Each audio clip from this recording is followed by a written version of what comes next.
Hello guys, welcome back to my channel and enjoy this fanfic part 1. Now let's start the fanfic.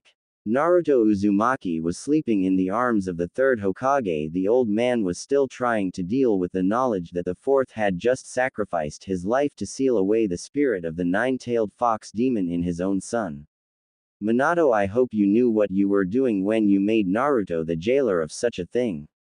He was brought out of his thinking by the sound of knocking at his door as his former student Jiraiya of the Sannin walked in, followed by Kakashi Hatake. Mito Guy, a man with a bowl haircut and green spandex suit with a vest and orange leg warmers, Kurenai Yuhi, the genjutsu mistress of Konoha, with a red shirt and what appear as a white dress-like thing covering her, and his son Asuma Sarutobi with a black shirt and pants as well as a vest like Kakashi, and Guy, except his hair looked unkempt in the early stages of a beard on his face. All four were young Junin ninja, Kakashi being the most renowned as the copy ninja thanks to the Sharingan kept hidden by his headband, and the mask he wore that covered all of his face but his eyes and weasel-like silver hair. Last to enter the room was Hiyashi Hyuga, the leader of the Hyuga clan. He had long black hair, a green kimono that had the Hyuga mark on the back, and his eyes were pale and empty, missing an iris, just like every member of his clan with their Byakugan bloodline. Thank you all for coming. Why are we all here, sensei? Jiraiya asked, his usual happy appearance gone. The Sarutobi elder stood on his feet as he held up the child before them. This is Naruto Uzumaki, the child that the fourth sealed the spirit of Kyuubi, better known as the nine-tailed fox Inta. Everyone in the room looked at the child as it turned in its sleep so they could all see the young face as well as the whisker marks that were on it. Kakashi and Jiraiya recognized the hair and face and almost started to cry when the baby opened his eyes and looked at them with familiar blue eyes. He couldn't have. Kakashi started to say before Jiraiya interrupted him, "That's my godson, all right." Everyone turned to look at him in shock as the man now openly wept. The tears started to mix with the red face paint he had on as they dripped down his face onto his red vest and silver clothing, his long spiky hair the same color. Minato, why? He thought as he looked at the small child. Hokage-sama, I'm afraid I don't understand. Guy said, the third side, as he said, this child is the son Minato Namikaze aka the Yellow Flash aka the fourth Hokage, and his secret wife Kushina Uzumaki, a survivor of the Whirlpool Massacre. Hiyashi, Asuma, Guy and Kurenai all turned bug-eyed at the statement as they all looked at the young man with new and greater respect. Minato wanted his son to be thought of as a hero, but I have a feeling that no one in this village will think that way if they knew about the fox, so I've decided to trust only those of you in this room right now. Everyone in the office nodded their head once, letting him know they understood. As of tomorrow morning I will resume my position as Hokage. However, I have yet to decide on what to do with Naruto. I'll take him. Everyone turned to Kurenai in surprise. My apartment isn't very large, but he'll be comfortable there until he gets bigger. I'll help you. We can use my family's estate to give him enough room to grow in. Kakashi said, making the genjutsu mistress look at him with gratitude. Are the two of you sure neither one of you are over the age of 20 yet? The old man asked, secretly happy that even one of the ninja he had called was willing to help the small child. Minato-sensei was like a father to me, and I remember what it's like to lose your family at a young age. I wouldn't dream of putting that on anyone. Kakashi said, making everyone, even Hiyashi Hyuga, smile at the young man. I also have lost family, though I wasn't as young as either Naruto or Kakashi. I wouldn't wish such a thing on anyone. Kurenai said as the Hokage nodded. Very well. I'll leave Naruto's care to the two of you, and I hope everyone in this room will help watch over him as he grows. Hi Hokage. Jiraiya, Guy, Asuma, and Hiyashi yelled, conviction completely covering their voices. The elder Sarutobi smiled at the sight. This was just evidence to what he had always said about Konoha truly being a place where the ninja of the village looked after each other.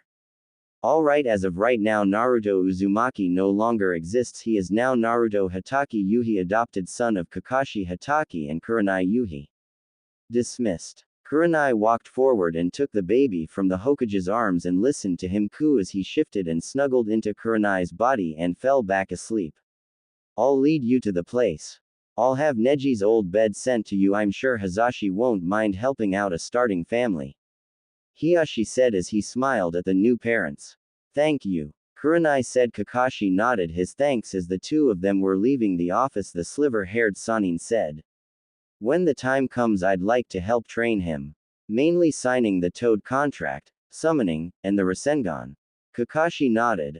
I can handle the Rasengan when he's ready, but I'll leave the summoning jutsu to you.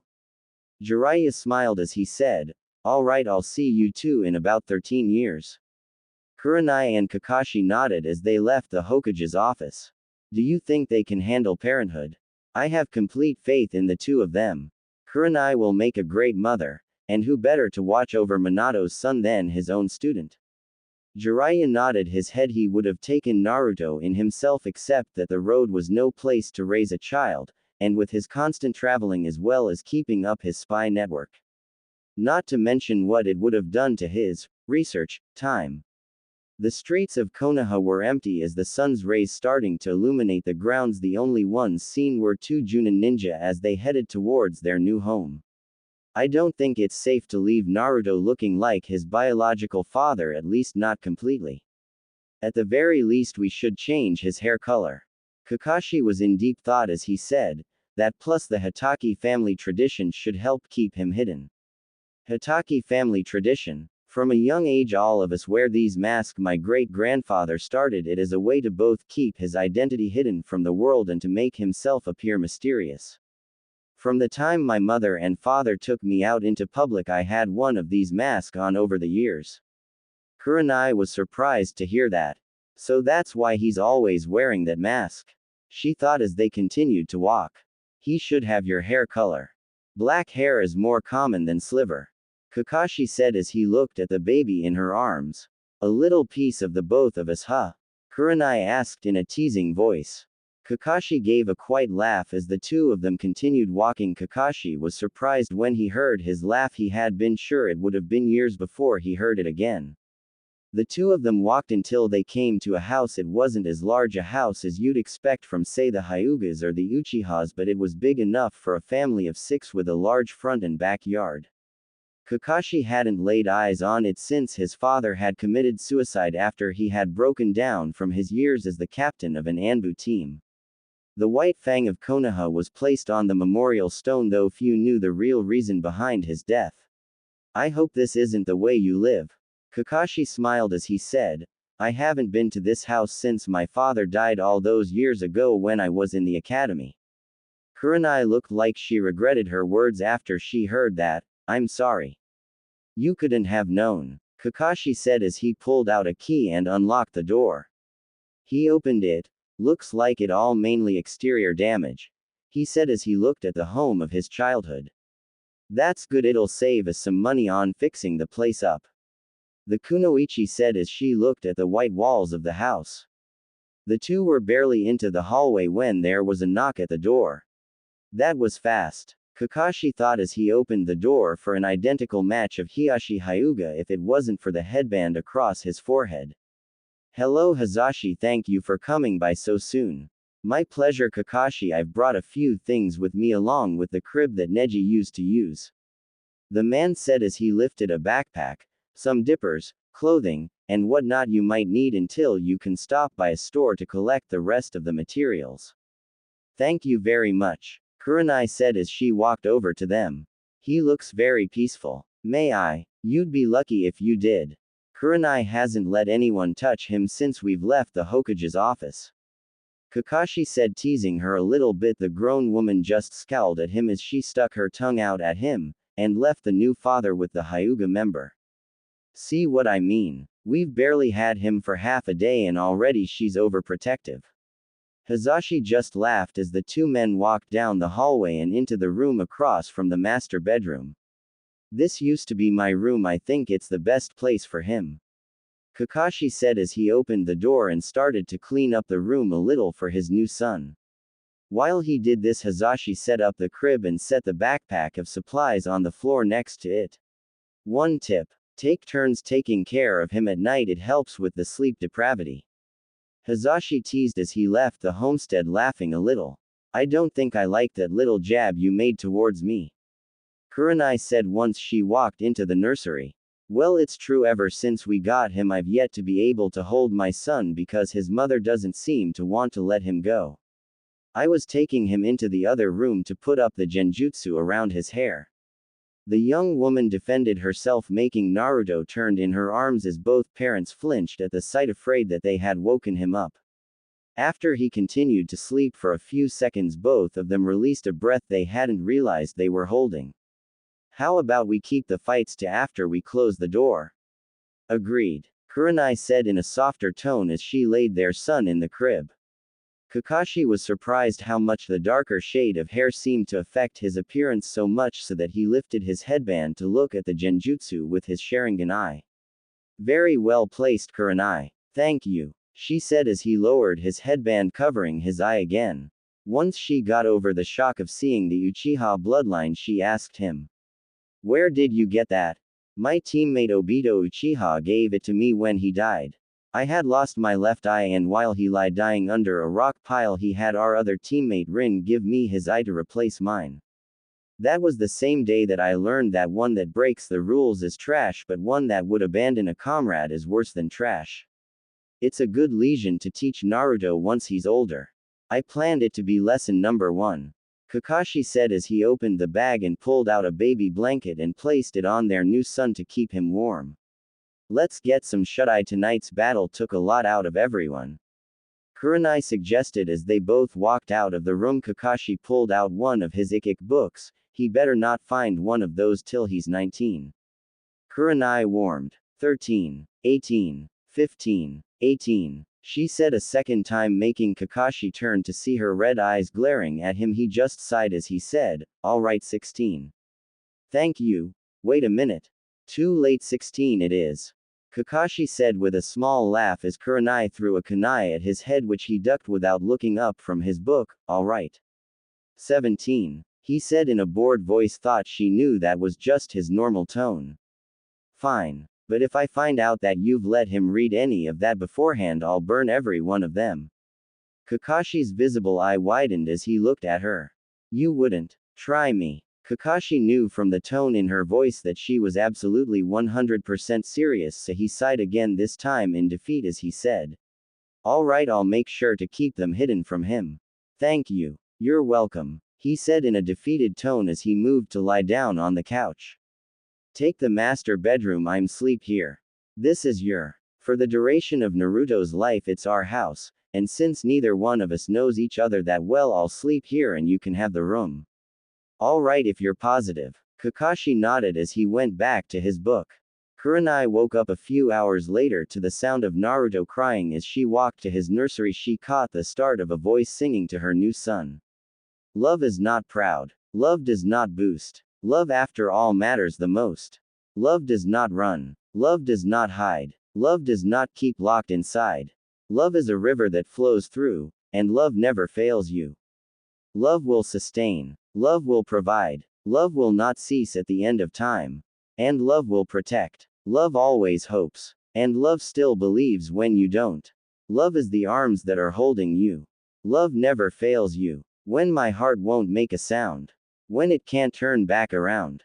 When the sky is falling down. Nothing is greater than this, greater than this. 'Cause love is right here. Love is alive. Love is the way, the truth's alive. Love is the river that flows through. Love is the arms that are holding you. And love is the place you will fly to. Love never fails you. Kurenai looked in to see Kakashi cradling Naruto as he sang to him. She had never heard something so beautiful. Heck, she was just surprised to hear that Kakashi knew how to sing. Naruto just started to coo as Kakashi laid him down in his crib again, covering him with a blue baby blanket. Good night, my son, sleep tight, Kakashi said as he leaned forward and kissed the baby's forehead through his mask. Naruto made a few more sounds as he yawned, then closed his eyes. You have a beautiful voice.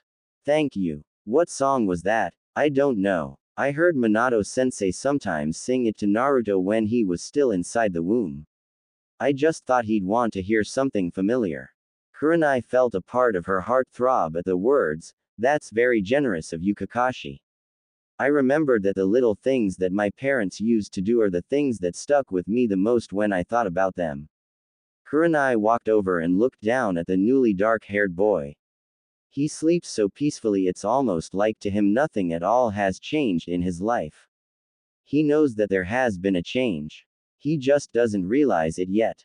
Kakashi said in a solemn voice as the shinobi and kunoichi left the room to allow the young one to sleep in peace. Over 4 months Kurenai and Kakashi both agreed that the best way to train a ninja to go days without sleep was to have them take care of a baby. However, Hazashi's tip turned out to be a lifesaver for the both of them. I don't think I'd be able to get out of bed if I was on my own, Kurenai said as she drank a cup of coffee while Kakashi cooked breakfast. Who knew such a little thing could make so much noise? Kakashi said as he set a plate of pancakes on the table in front of Kurenai. Thanks. You're welcome. After she had taken a couple of bites, they both heard a small cry come from out of the nursery. I got him, Kurenai said as she wiped off her mouth and walked out of the room. As she left, Kakashi started to heat up a bottle and mashed up some fruit into a mush for their son. As Kurenai walked into the room, Kakashi turned to see a dark-haired baby in a dark blue onesie and a small black mask covering his mouth as he rubbed his eyes. Good morning, Naruto, Kakashi said as he kissed the boy on the forehead and set down the bottle as well as the bowl of mush next to Kurenai's plate. Naruto made some gurgling noise as he started to wake up. Kakashi, can you hand me one of his bibs? Kakashi walked over to one of the kitchen drawers and pulled out a small piece of cloth that he handed Kurenai. Here you go. Thank you. Kakashi allowed his fingers to run across the back of her hand as he handed her the fabric. Kurenai smiled at him as he went back to the stove to finish making his breakfast. Over the 4 months since they had both adopted Naruto, a lot had happened. When the two of them had walked around the village with Naruto for the first time, almost every civilian woman and kunoichi stopped to gush over the little bundle in Kurenai's arms, and every civilian man and shinobi would pat Kakashi on the back most of the time, saying, "Congratulations on your brand new son." It wasn't until they sat down with Asuma that the two realized that a certain green beast had decided to say that instead of adopting Naruto, the two of them had kept Kurenai's pregnancy hidden from everyone in the village, and since she is the genjutsu mistress, everyone believed that. Kakashi and Kurenai sighed with they heard that, but they both agreed that since they were already planning on keeping him hidden anyway, it just made the Hatake tradition easier to pull off. Kakashi produced the same light material mask that he had himself when he was a baby. It was thin and breathable. It also had a genjutsu on it that allowed food and drink to pass through the mask, so the same that was on Kakashi's current mask, so he didn't have to remove it to eat. As time passed, Kakashi and Kurenai got more and more used to the idea of being parents. They were also able to always find a babysitter in Asuma Guy if they were desperate, or Hionite Hyuga, Heishi's wife, who had no problems looking over Naruto as well as her own child Hinata. It was during their first night away from Naruto, when they were out for a night on the town, Kakashi decided to treat her out to one of the more fancy restaurants in Konoha. The two spent the entire night just talking with each other, getting to better know the other. Kurenai almost cried when she heard the whole story behind his Sharingan eye. Kakashi listened to her as she talked about her past and her dreams of changing a lot of minds about kunoichis, that they weren't women of loose moral but warriors that protected their home. Kakashi was surprised to hear himself laughing and enjoying his time with the red-eyed beauty. She in turn felt the same way as they walked home, both unaware that they were now holding hands as they were walking down the street until they arrived home to see Hionite giving them a knowing look as she left with little Hinata asleep in her arms.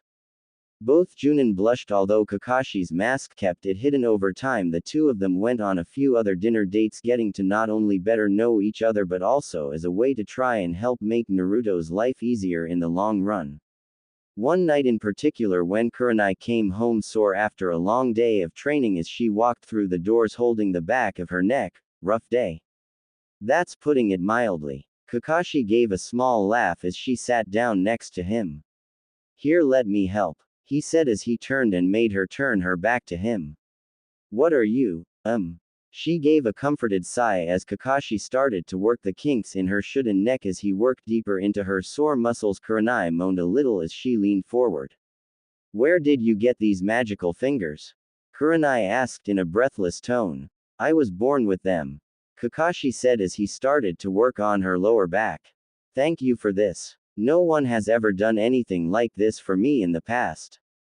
You're welcome, Kurenai, Kakashi said as he continued working the muscles in her back and shoulders until his could no longer feel any kinks.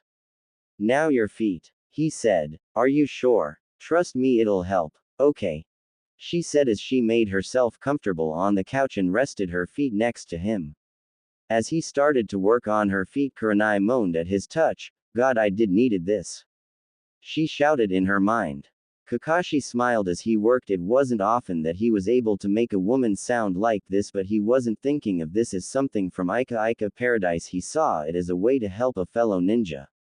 After he finished working on her feet, Kurenai looked at him with a faraway look. You would make millions if you did that professionally. Maybe when I retire. I don't think I could handle the quiet life unless I had to. It's a good retirement plan. You can teach Naruto so he can help the kunoichi that winds up stealing his heart. Kurenai paused after she said that. Kakashi saw her eyes change, lost the blissful look as he saw a small bit of sorrow fill them. Kurenai, I shouldn't have said that, she whispered. Kakashi almost missed it. Why? It's okay to dream about our son having a happy life. Naruto may be the only child I ever hold in my lifetime. One of his eyebrows rose up at the statement. What makes you so sure of that? Kurenai snorted as she looked Kakashi in the eye. Look at me, I'm not exactly what people call a catch. Kakashi was surprised at the statement. If you think that, then you're one of the dumbest women I've ever met, Kakashi said, making Kurenai jump in surprise at the slightly harsh tone of his voice. Kurenai, you're one of the most beautiful women in the village. Why you think of yourself in such a way is beyond me. Kakashi, don't you dare start to contradict that statement right now. Kur-chan, any shinobi would be lucky to have caught your eye. You have a great personality, one that could be compared to the sun, warm and lively. Your hair is just like silk, soft yet strong. Sure, your eyes may cause a few people to flinch. I get the same reaction when they see my Sharingan. Kurenai, you are a beautiful woman with one of the largest hearts I've ever seen. Every day when I see you holding Naruto in your arms, I can't help but think I'm looking at one of the most beautiful painting in the entire world. Kurenai felt tears start to fall from her eyes as he moved to sit in front of her and he placed his hand on her cheek, watching as she turned into his hand, rubbing her cheek against his hand. Kashi-kun, Kur-chan, I don't know what it is about you, but ever since we started to do this together, I can't help but think of you. I can barely breathe right. My heart won't stop pounding in my chest when I see you, and I swear I've laughed and smiled more in these past months than I have my entire life. You did all of that, Kur-chan. Don't ever think of yourself as anything else but the amazing woman you are. Kurenai slowly reached her hand forward and placed it on his cheek and tucked her fingers into the top of his mask. There's a second one under it, Kakashi said, making Kurenai give a small snort of laughter before she tucked her fingers into the second mask as well and pulled them down to reveal his face. She smiled when she saw complete trust in Kakashi's eye as she looked at his sculpted face and brought her other hand up and ran the both of them over it. Kakashi closed his eye at the touch, enjoying the feeling of her calloused yet soft hands as they moved along his face. Kashi-kun, I'm falling for you too, she whispered, making his eye open wide as he looked at her. Ever since that first night when I heard you sing to Naruto, I can't stop myself from wanting to be around you. My heart flutters every time I hear you laugh and I see you smile. When I watch you with our son, I dream that one day you'll be doing the same for a second child that you and I actually created together. I can't stop thinking about. She never finished the sentences. Both Kakashi and Kurenai leaned forward and captured each other's lips. The kiss only lasted 10 seconds, but to them it felt like a lifetime. I've wanted to do that for a long time, Kakashi admitted as he leaned forward again to kiss her bright red lips a second time. Kurenai moaned a little as she smiled against his mouth. They kept giving each other little kisses until they heard the sound of Naruto waking up and wanting dinner.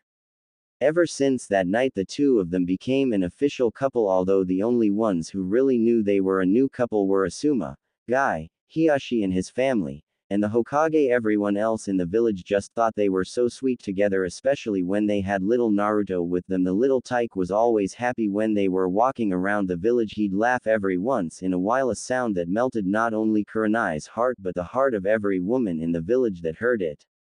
Kakashi smiled when he saw that and would joke that his son would be the new heartthrob of Konoha, and he received a punch to the back of the head whenever Kurenai was there to hear him.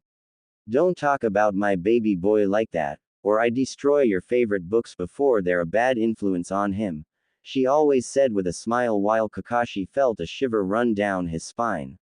"Yes, dear," the copy ninja said in a defeated voice. "Now you know how the rest of us feel." Kakashi turned to see Shikaku Nara walk toward the couple.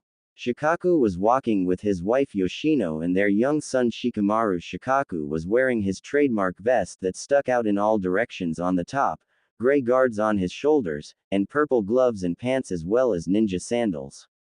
He also seemed to have recently combed out his goatee that ended at a point on his chin. Yoshino was wearing a light green kimono and her hair was done up in a bun with 2 ceremonial sticks in her hair.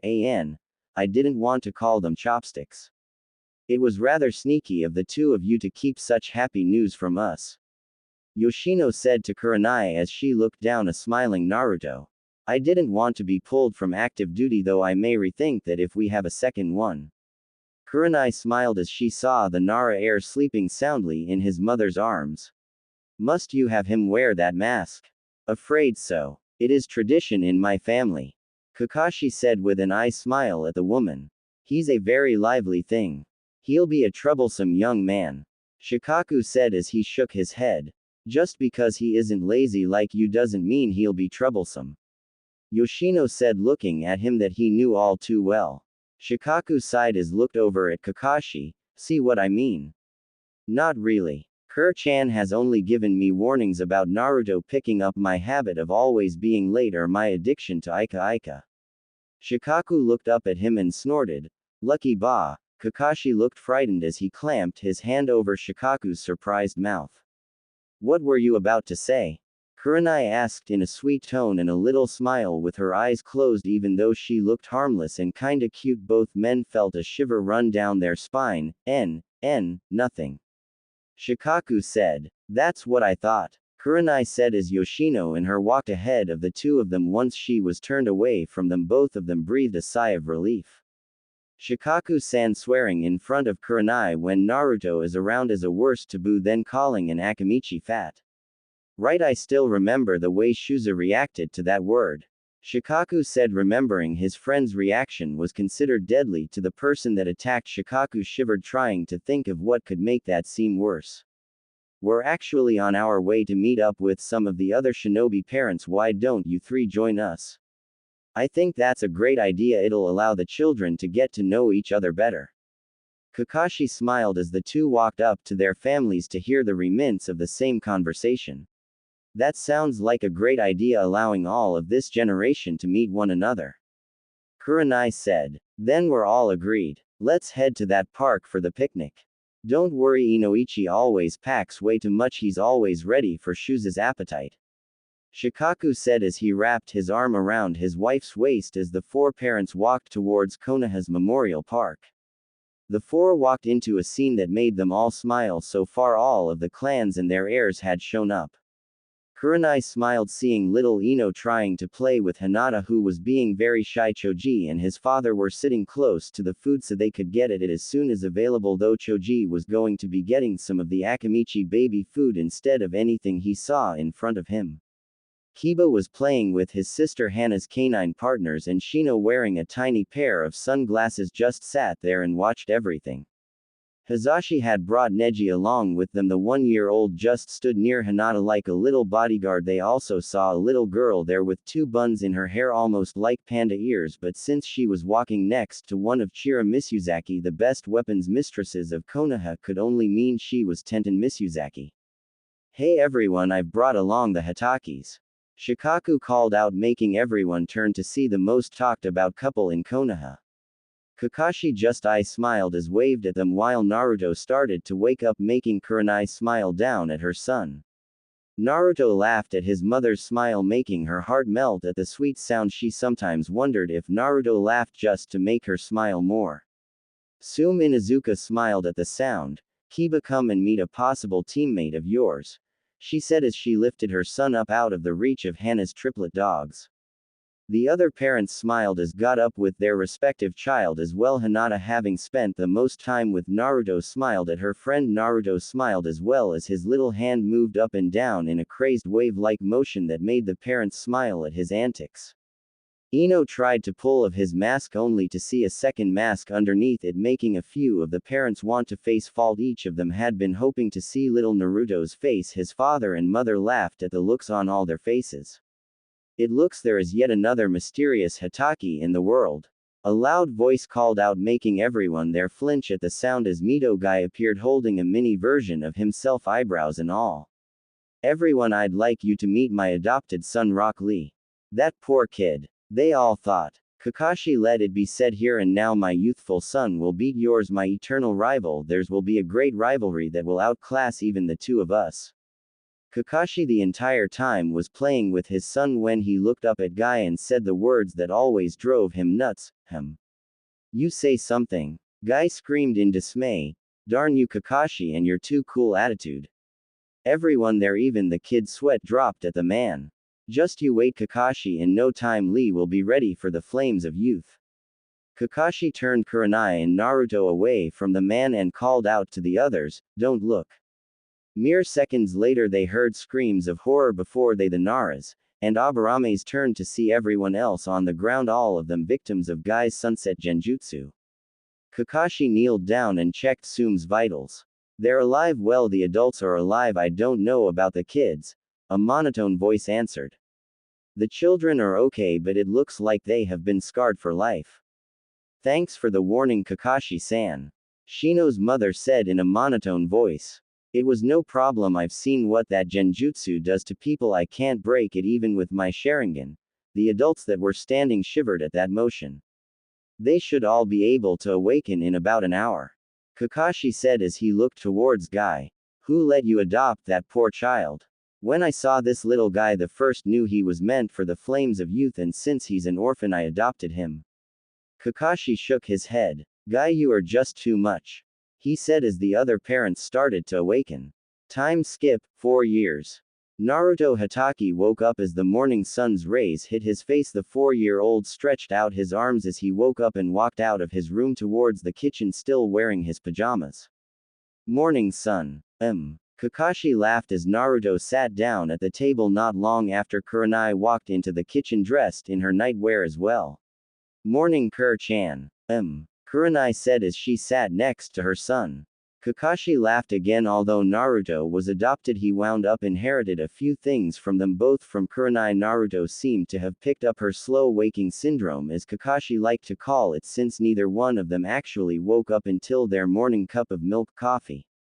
He also seemed to pick up her studious attitude with books from Kakashi. Along with his mask, he picked up the habit of reading while he walked, and every once in a while he would adopt his father's carefree lazy tone, but also his fierce loyalty towards the ones he cares about. As Kakashi laid down a plate of pancakes in front of his son and wife along with a glass in front of them, both with an from both of them, as they both took long drafts from their drink of choice. Much better. Morning Naruto. Morning Kashi-kun. Morning Ka-chan too-san. What time is Shikamaru expecting you? Kurenai asked. Around 9. Why do you guys need to go to the hospital again, Ka-chan? Kurenai smiled at her son as she fingered the wedding band on her right hand. In the 4 years of Naruto's life, the two had decided to tie the knot with Kurenai's friend Anko as the maid of honor and Asuma as best man. It had been a small event, but it had drawn all the clans there to see. Naruto was their ring bearer, while Ino was the flower girl since her family was supplying them all. Naruto had stayed with the Nara clan while they went on their honeymoon. He, Shikamaru, Choji, and Kiba were the 4 best of friends. They considered Shino as one as well, but it was hard to call him a best friend when he barely talked to them. But every once in a while, when he was invited to play with them, he would raise his eyebrow and say yes. Naruto was the one that figured out that that meant he was smiling, or as close to smiling as an Aburame could. Shikamaru liked Naruto because the two of them shared an interest in shogi and go almost every day the two of them would play together. Kakashi smiled the first time he saw his son learning the game of shogi from the Nara Air. Choji found Naruto and Shikamaru easy people to hang with. The two of them never made fun of him and would sometimes encourage him out of his shell. Kiba and Naruto became friends when Naruto showed that he truly cared about animals. When every once in a while when he found one that was injured at the training grounds, he always brought them with great care to Hana to look after. Kiba grew to respect him, and after Hana's partners showed by licking his face that Naruto could be completely trusted, Kiba started to consider Naruto as an honorary Inuzuka. Kurenai smiled when she heard about the reason behind Naruto's fang necklace. Naruto also showed that he had a love for nature when he and Ino were walking and always stepped around the plant life. Hinata was still shy, but she opened up to Naruto more often because he would always listen to her talk and help her slowly overcome her shyness. And just like Guy predicted, Lee considered Naruto to be his eternal rival, just like his father considered Kakashi his. Both parents always laughed when they remembered the first time the rivalry began. The Hitaki family was sitting in the park just enjoying the warm day when Guy and Lee walked up to them, and Lee turned to the mask-wearing boy who was reading a book about kenjutsu. Naruto, my eternal rival, I challenge you to a contest. If I lose, I'll do 100 laps around the village. Naruto looked up from his book at the mini version of Guy and said, You say something. He has his father's too cool attitude. Lee screamed out. Naruto, I challenge you to a game of Ro Shambo. Naruto sighed as he lifted his hand and said, alright. Ready. Lee nodded and yelled out. Ro Shambo. His hand was in the shape of a rock while Naruto had paper. I lost. Well, looks like I have some laps to do. Lee said as he took off. Kakashi. Same challenge and penalty. Ready. Ro Shambo. Guy showed paper while Kakashi had scissors. Guy face faulted, then he ran to catch up with his son. As soon as the two of them were out of sight and earshot, both Hitaki men fell over laughing, holding their stomachs. Back in the present, Kurenai looked at her young son. Well, your father and I need to visit the hospital for something called a physical. That's where a medical nin checks our bodies to make sure we're alright. And you will be completely bored if you had to wait the entire time. Kakashi said as he sat down and joined his family for breakfast. Both Naruto and Kakashi started to eat their breakfast through their mask, which made Kurenai smile. The genjutsu they used was amazing to her.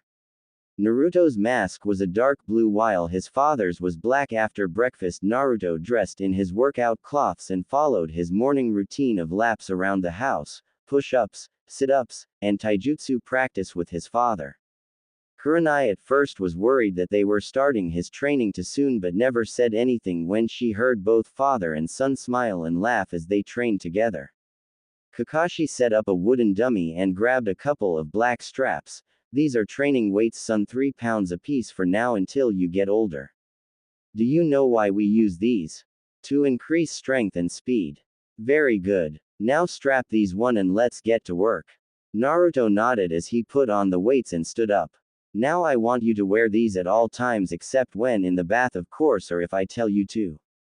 Naruto nodded as he walked towards the dummy and started following the katas his father had already taught him from the Hitaki wolf fist style developed by his grandfather, the White Fang of Konoha. Kakashi watched his son as he worked to grow used to the weights and train in their family taijutsu style. Kakashi looked at his watch and said, alright, that's enough for now. Naruto, Shikamaru is expecting you in an hour.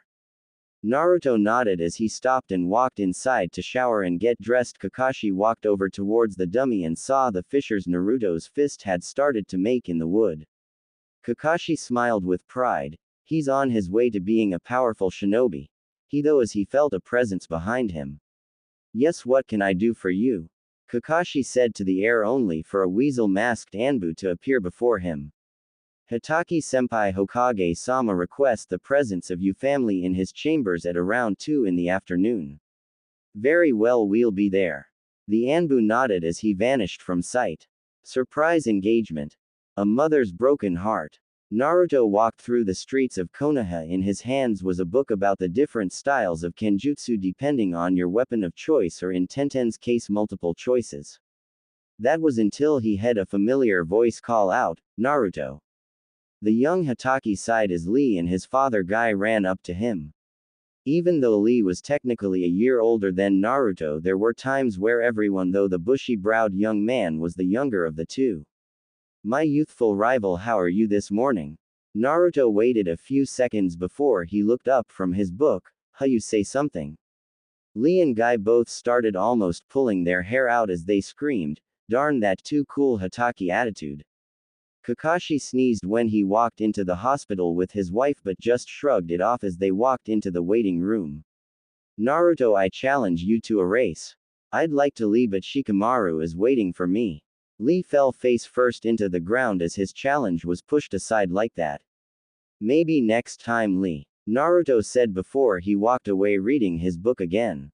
"Morning, Tenten-chan," Naruto said as he walked past the weapons mistress in training. "Morning, Naruto-kun." When Naruto reached the Nara complex, he heard, "Shikamaru, when is Naruto supposed to be here?" "Any minute now, Ka-chan," a lazy voice said, making Naruto smile. Shikamaru had inherited his father's laziness much to his mother's sadness. Unless he's picked up his father's habit of always being late, he was probably delayed. Kakashi sneezed again, this time with a questioning look from his wife. "Yes, I'm a popular topic today." Kurenai shrugged. Naruto knocked on the Nara's door. "See, there he is now." Shikaku said. The sound of small footsteps walked towards the door. Shikamaru opened the door for his friend. "Hey Naruto." "Hey Shika. I would have been here sooner except Lee tried to challenge me to a race." "Troublesome," Shikamaru said as the two walked along the wooden walkway around the Nara household until they reached an area next to a small grove where the Nara keep their deer herds. "Shogi or go?" "Go, we played shogi last time." Shikamaru nodded as he brought out two small covered bowls and placed them on the board. Both boys reached into the bowl. Naruto pulled out 4 black stones while Shikamaru pulled 3 white stones. "Looks like I'm white," Naruto said as they swapped bowls and started to play a match against one another. The entire time the two of them played trying to catch the other. Shikamaru smiled as he placed a stone down. "Besides Dad, Naruto is the only one to give me a challenge," the lazy genius thought as he finished his turn waiting for Naruto to make his. Time passed slowly for them. They were enjoying the quiet surrounded trees and animals. "All we need is a skylight so I can look at the clouds, and this would be the perfect spot for Go and Shogi." Without even realizing it, Kakashi and Kurenai walked up to the two young boys with Shikaku standing there with a smile on his face. "How long have they been at it?" Kurenai whispered so she didn't break Naruto's or Shikamaru's concentration. "They've been playing that same game since Naruto arrived. Only taking breaks to eat and go to the bathroom." Shikaku said. Kakashi smiled at the news. "They're teaching each other important lessons." "Indeed. Patience and strategy very important to the life of a shinobi." They watched as Shikamaru prepared to place a stone before Naruto said, "I resign," forfeiting the match. The three parents walked over towards them. "Naruto, you could have beaten me. Not when you recognized the chance to make life. In Go, make life means saving stones from being captured." Naruto said, smiling at his friend. Shikamaru smiled as well. "Notice that, huh?" "Yep. After you would have made life, I would have lost by half a point thanks to the handicap." I don't remember if black or white got the 5.5 points." Shikaku clapped as he walked up to the two of them. "Very well played, the both of you." "Thank you too, San." "Thank you, Nara-san." "Hello, Otu-san, Okaa-chan."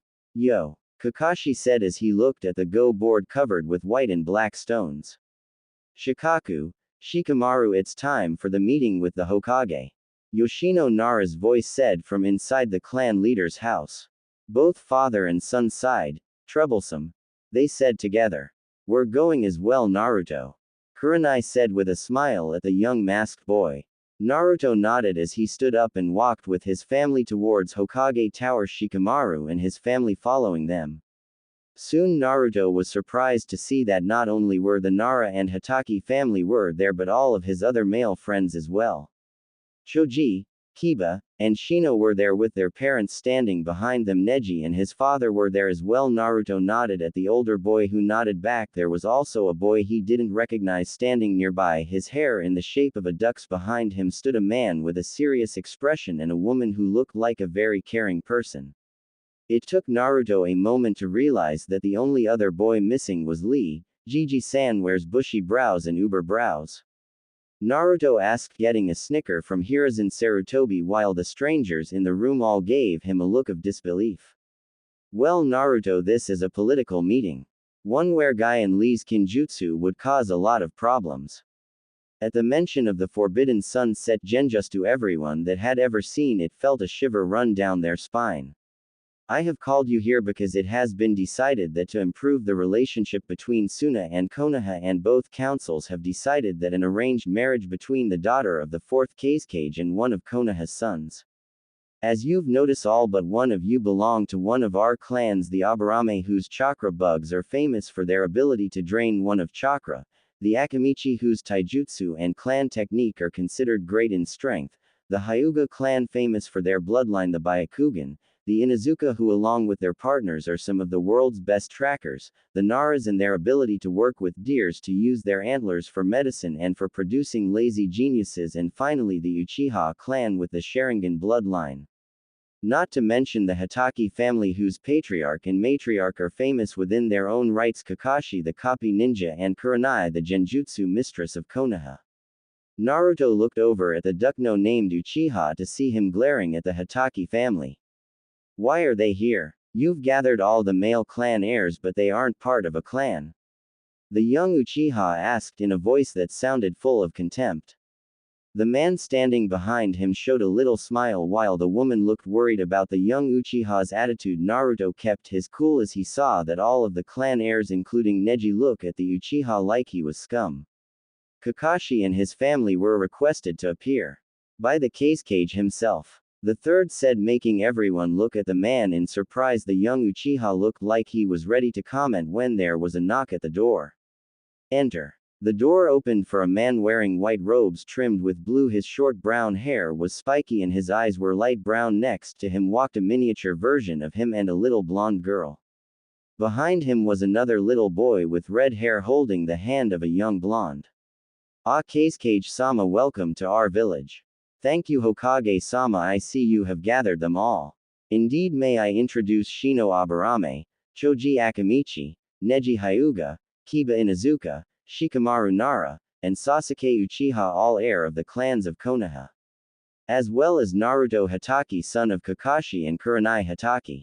The Kazekage looked at the mask-wearing young man. Except for the hair and eye color, he's the spitting image of your copy ninja. This is my son Konkuro, my brother-in-law Yashimaru, my second son Gaara, and finally my daughter Tamari. The Konoha villagers bowed in respect towards the family. Before I chose a suitable husband for my Tamari, I wish to know what type of shinobi training these young men have already done. Shikaku Nara spoke up first. I've started Shikamaru's strategic training as well, teaching him the fundamentals for our clan's jutsu. Shuza spoke next. Choji isn't yet ready for training. Our family jutsus aren't taught till they are closer to academy age. Each clan parent voiced the same until the Uchiha mentioned that he was soon to start Sasuke's training in fire jutsus. And you, Hatake, what training has Naruto gone through so far? Naruto has been doing a morning fitness routine of 100 push-ups, sit-ups, and laps around our household every morning for the last year. I have also started having him wear training weights to increase his speed and strength while teaching him the family taijutsu Wolf Fist. This morning after his workout, I'm proud to say I saw the start of fissures in the wooden dummy I had Naruto perform katas against. Soon after he gained the ability to feel his chakra, I'll teach him control and ways to increase his chakra reserves. Afterwards I'll start with a few academy jutsus, substitution being the first that comes to mind. I am also proud to say his mind is currently being trained by both his mother and the Nara family to increase skills and knowledge. There hasn't been a single time I nor his mother has been able to best him in a game of Go or Shogi. The clan parents there all gasped at the regiment the young Hitaki was working through, as did all but one of the children. Then my decision has been made clear for me. I chose Naruto Hitaki as my daughter's fiancé and my future son-in-law. While the other clan heads were nodding in understanding, Fugaku Uchiha was furious. Why are you choosing the son of a thief when you could have an elite for a son-in-law? The Kazekage looked at Fugaku and said, my daughter will attract a lot of unwanted attention from not only my enemies but from yours as well. Since she is to be staying here, I want to make sure her fiancé is able to protect her. At your son's current level, I'll bet Naruto here could defeat him in a single move. What would be the stakes? A new voice called out. Everyone turned to see the weasel-masked Anbu that had approached Kakashi this morning. If your Sasuke can prove me wrong, I'll have Temari marry him. However, if I am right, you must hand over one of your B-ranks fire jutsus. Fugaku smiled. Deal. Sasuke, show them what an elite can do. Sasuke nodded at his father before he glared at Naruto. Naruto 100 × 10. Kakashi said, making Naruto smirk as he walked forwards until he was in the middle of the room and pulled out his book and waited for Sasuke to make the first move. He didn't have long to wait. Udobi, I'll teach you to respect your betters.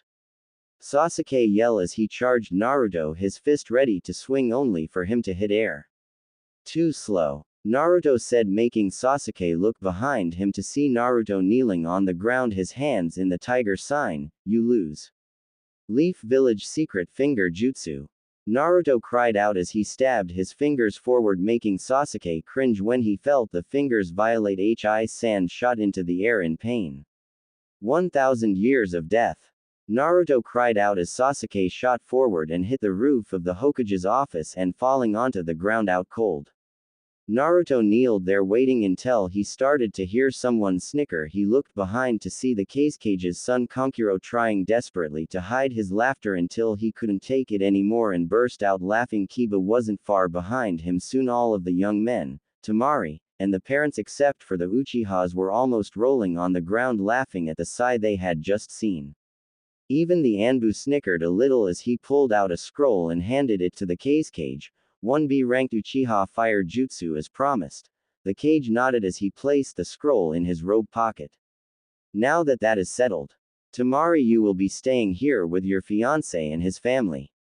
Temari nodded, but Naruto could see the sadness in her eyes. He decided to ask something to help her. Is there any way she could visit from time to time? Temari looked at Naruto in surprise, but it quickly changed to gratitude. The Kazekage scratched his chin in thought. I don't see why not, but I would prefer if you wrote ahead for permission to enter the village, since she will considered a member of Konoha. Kurenai smiled at her son's thoughtfulness towards the young girl. That's fine, Kakashi said, looking at his son, pride shining in his eye as he rustled his hair. Before we leave, I ask that you please ensure that she receives training in her wind nature chakra. Of course. I'll ask Asuma to help since he too has wind nature chakra. The Kazekage nodded as he looked at his sons. Say goodbye to your sister, it may be a while before you see her again. Kankuro nodded as he walked forward and hugged his twin, then walked towards Naruto. Take care of her. With my life. Naruto vowed. Kankuro nodded. Gaara walked up to Temari, who wrapped her arms around him and hugged him tightly. The young man was surprised at the action but returned it after a few moments of shock. After she released him, Gaara walked over to Naruto. Gaara offered his hand to Naruto, who knocked it aside and hugged the red head as well, surprising him even more. We're brothers now, Gaara, no need to be so formal. The black-haired boy said to the redhead, who almost seemed to cry when he was in his new brother's arms. Take good care of Oni-chan. He whispered, trying so hard not to cry. I promise, and I never break my promises, just ask any one of my friends. Shikamaru, Kiba, Shino, and Choji all nodded to show he was telling the truth. Kakashi smiled at his son, and Kurenai almost looked ready to cry when she saw the small happiness Naruto was bringing his fiancé's brother. Tamari almost broke out in tears as well. Gaara almost had no one that showed him any kindness, and here was a boy their age who barely knew him but was already calling him brother and treating him in such a manner. Naruto held Gaara at arm's length and I smiled at him. Gaara smiled as well. Tamari, behave for the Hitakis and don't forget to write us every once in a while, Yoshimaru said as he hugged his niece. Tamari nodded. Make us proud, Tamari. The Kazekage said, Hi to San. Tamari said, pride filling her voice as she stood a little taller. The Kazekage smiled as he and the rest of Temari's family prepared to leave. Surely you'd like to see the place where your daughter will be staying at, Kurenai said, making the Kazekage look at her. If I can't trust the family of her fiancé, tell me now and I will call this whole thing off. Kurenai backed away and didn't say another word. Naruto did like to see that look on his mother's face. Ka-chan was just worried about Tamari. Please don't get upset at a mother for worrying about her future daughter-in-law, Naruto said, making the Kazekage look down at him. Naruto just stared right back. Both were looking each other in the eye. Everyone in the room watched the two stare at each other. Only the adults knew the Kazekage was measuring up Naruto as B slowly was releasing killing intent. Over time Naruto could feel it, but he wasn't going to give up trying to defend his mother. After some time passed, the Kazekage smiled as he looked away from Naruto and back at Kurenai. You have a strong boy here and he's right. I apologize for being so hard on you when you were just worried about my daughter. When he looked back at Naruto, he smiled. I'll be watching your career closely, little wolf. Naruto returned the smile and the man, his two sons and his brother-in-law walked out of the office. As soon as the door was closed, Kurenai kneeled down and pulled Naruto into her arms and just about squeezed the life out of him. Ka-chan, choking, not breathing. Kurenai released him and he started gasping for breath. A few of the other kids snickered a little at the sight. Go easy on him, Kur-chan, he did only just get engaged, his fiancé might get jealous, Kakashi said with a smile until Kurenai looked at him with a mild glare. He's still my little boy.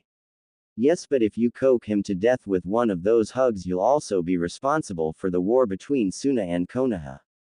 Kurenai looked up at her husband, a pout starting to form on her face. Tamari walked up to the slightly dazed young man. Can I see what's behind your mask? The room got very quiet at the question as Naruto scratched the back of his head and said, sure, when we are at home, Naruto said, making a few groan out in disappointment, but Tamari nodded her understanding. The new couple turned towards the Hokage. Is there anything else, Oji-san? Tamari was surprised to hear her future husband be so informal with their leader, but the man just laughed as he said, no, you're all dismissed. Naruto nodded before he turned to Tamari. Would you like to see Konoha? He asked as he offered his arm to her the same way he had seen his father do many times before. I'd love to, Tamari said as she took his offered arm, and the two of them walked out of the office and closed the door behind them. Kurenai tried to keep a neutral face, but Kakashi knew better as he held his wife and teleported them away in a cloud of smoke. Once the two of them were back at their home, Kurenai felt the tears start to fall. Kakashi pulled her in close and just held her. It's happening sooner than I thought it would. Kur-chan. She's going to steal him away from us, Kashi. Kurenai, don't think of it as losing our son, think about it as if we're gaining a daughter. Kurenai tried, but all that time all she could think was, he's not going to need me anymore. He'll always need you, Kur-chan, Kakashi said as he held his wife and ran his fingers through her long black hair. Kurenai felt the tears fall freely down her face. Please hold me, she whispered. Kakashi's arms tightened around her. Kur-chan, we aren't losing him. I know that in my mind, but my heart won't listen. Kurenai cried into his shirt until she felt something wet on the top of her head. She looked up to see her husband had tears in his eyes as well. Kashi-kun, it kills me to see you like this. Kurenai smiled a little and snuggled into his arms and chest. I'll be okay, it's just, I thought I had years before he found the kunoichi that would take him away from us. Kur-chan, nothing like that is going to happen. The both of them are far too young to be anywhere near ready to leave your nest. Kurenai's smile grew. I know, but it still worries me is all. Kakashi smiled as his gently kissed her lips. She returned the kiss, enjoying the feel of him trying to comfort her. Her arms went around his neck and pulled him in closer to her. After they broke the kiss, she smiled at him. I love you, Kashi-kun. I love you, Takur-chan. Naruto and Temari were walking down the village streets when Naruto heard a familiar voice call out, Naruto, my eternal rival. Temari turned and blenched as she saw the bull-haired green spandex orange leg worms wearing Rock Lee. You escaped my earlier challenge, but this time I will win. Temari looked at Naruto to see him with his back turned to Lee, turning slowly. You say something, Lee. Lee grabbed his hair and pulled on it.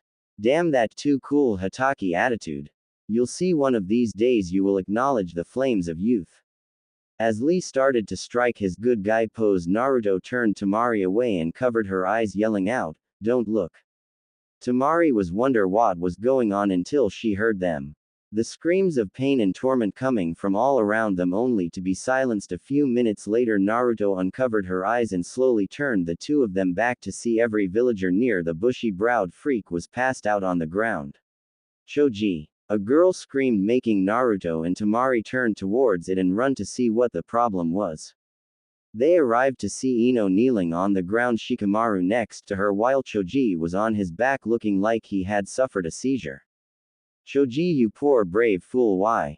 What happened here? Naruto yelled out, making them look up to see him. Ino didn't see Lee about to cast his family's kinjutsu. Choji saw everything and jumped in front of her, hiding her from the view, but he took the full blast of the jutsu. Naruto nodded as he reached into his pouch and pulled out a scroll, opened it and bit into his thumb, and he hit the seal. A small cloud of smoke appeared, and after it cleared they saw a family-size bag of barbecue chips. I've got his medicine right here. Naruto opened the bag and waved a chip over the portly boy's nose. When nothing happened for a few minutes, both Ino and Shikamaru looked downhearted until Choji's nose started to twitch. There he is, come on back, buddy. Naruto said as Choji started to open his eyes. Barbecue. That's right, Choji, smell that smoky flavor. Naruto said while Shikamaru and Ino smiled as their friend groaned as he woke up and looked at Ino. Are you okay? His voice was shaky, but he had a smile on his face. Ino nodded as she helped him sit up, then wrapped him in a hug. Thanks for protecting me. Anytime. Choji said as Naruto offered the open bag to him. Choji reached in and pulled out a handful and started to snack on them while Naruto smiled as he started to stand up. Ino, I'd like you to meet Temari, my fiancé. Naruto said, his smile still on his face. Ino, however, was shocked into silence as she just gasped at Naruto. Well, what do you know? She can be quiet. Shikamaru said, making a few of them laugh at the flabbergasted blonde. The young Yamanaka shook her head. Your fiancé. Everyone there covered their ears at the volume of Ino's voice, unaware of the villagers that heard her proclamation. Temari gave a small grin at the look of complete disbelief on Ino's face. Yep. Both Suna's and Konoha's councils decided that in order to strengthen the treaty between the two villages, a marriage between the daughter of the Kazekage and one of Konoha's sons would increase such a strength. Naruto said. When the Kazekage looked at all of us, he chose Naruto because he's been the one that's had the most serious training. Naruto even beat Sasuke Uchiha in a single move to prove the Kazekage's point that he was the strongest one among us. Shikamaru said. Ino looked between the two boys and Temari. Well, at least you got a nice person as your fiancé. Ino said once she stood up and took both of Temari's hands. Welcome to Konoha then, Temari. I'm looking forward to getting to know you better.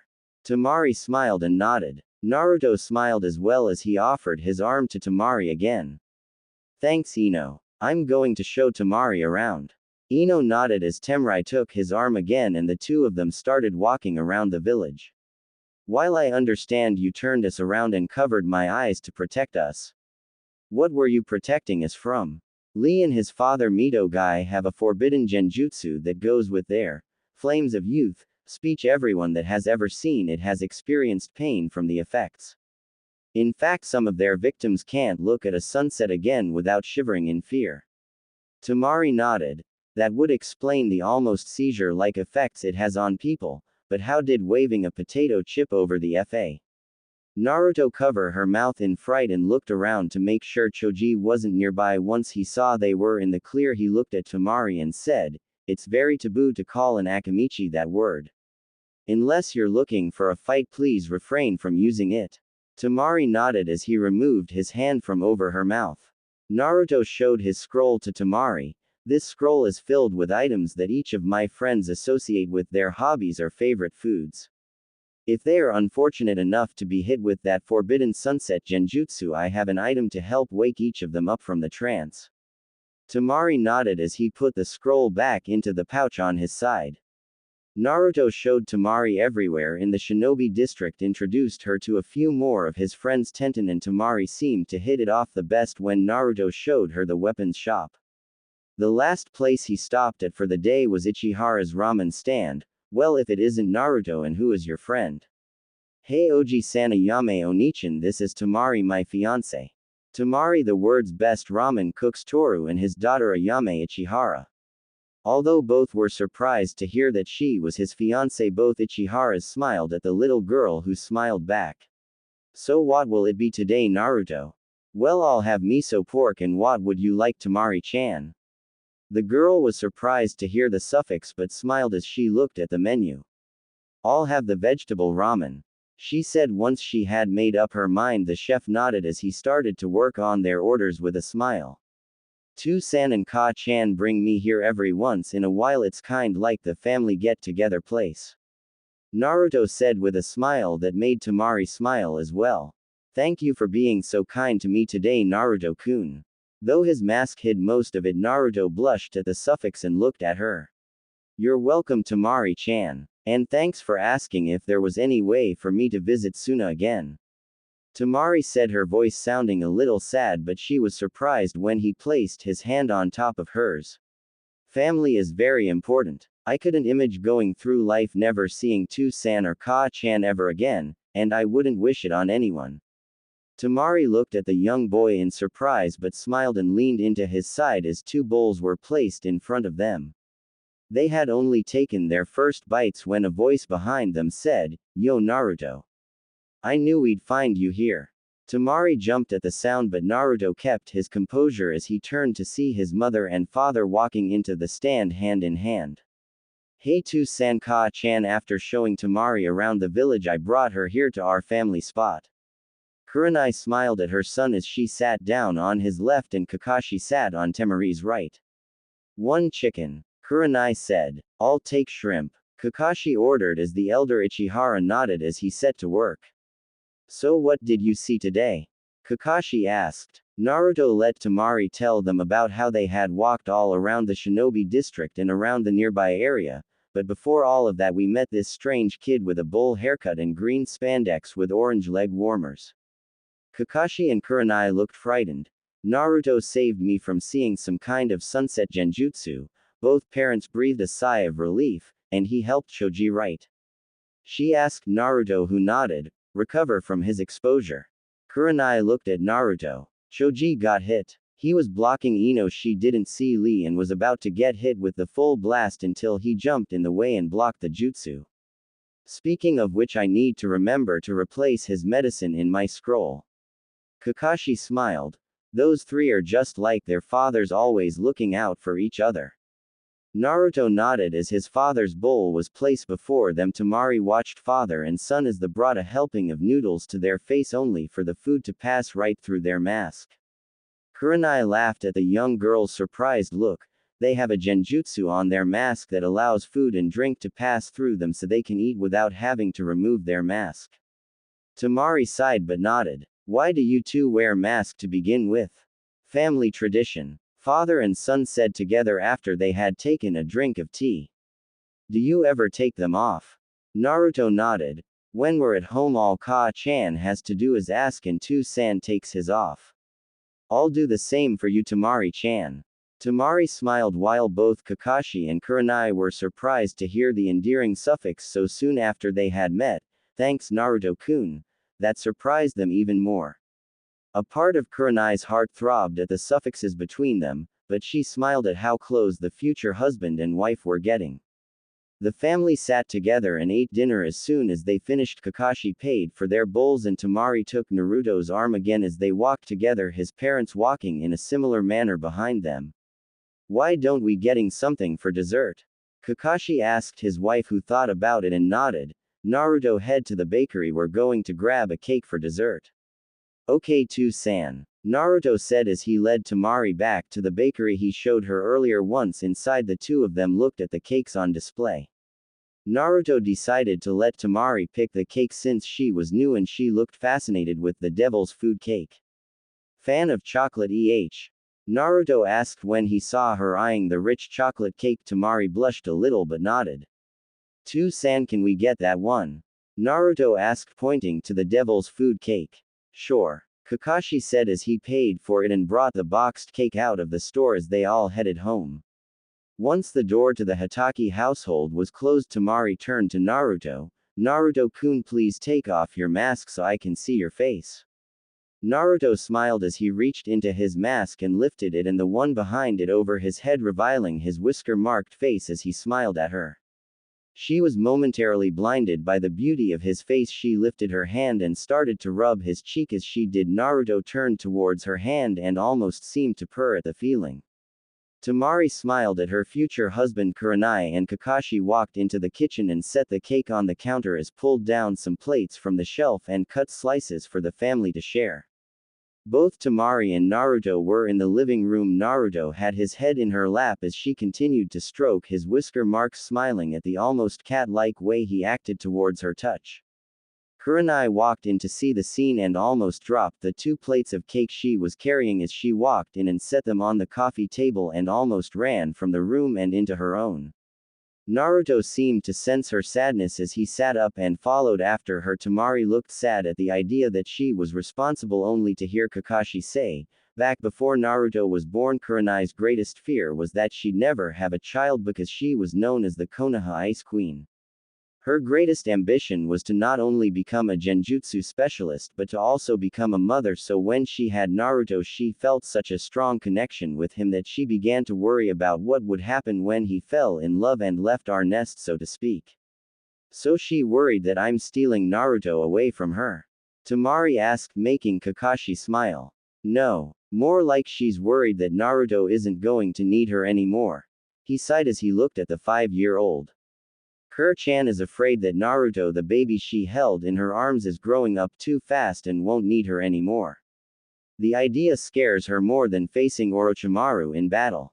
Tamari went wide-eyed hearing this. She more afraid of losing Naruto than a Sannin. Kakashi nodded his head. Naruto walked down the hallway and knocked on his parents' door. "Ka-chan, open the door please."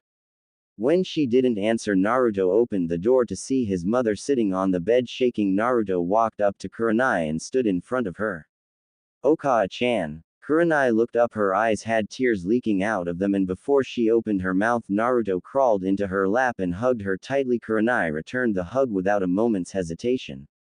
"What's wrong, Ka-chan?" "I'm scared, Naruto-kun. I am afraid that soon you won't need me. I'll always need you, Ka-chan. I'll always need your help with life problems, times when I'm confused and scared. Oh, Ka-chan, I'm always going to need you," Naruto said, tightening his hold on his mother. When he released her, she had a smile on her face. It was a little sad, but it was genuine. "Ever since I first held you in my arms, you always had a way of bringing a smile to my face.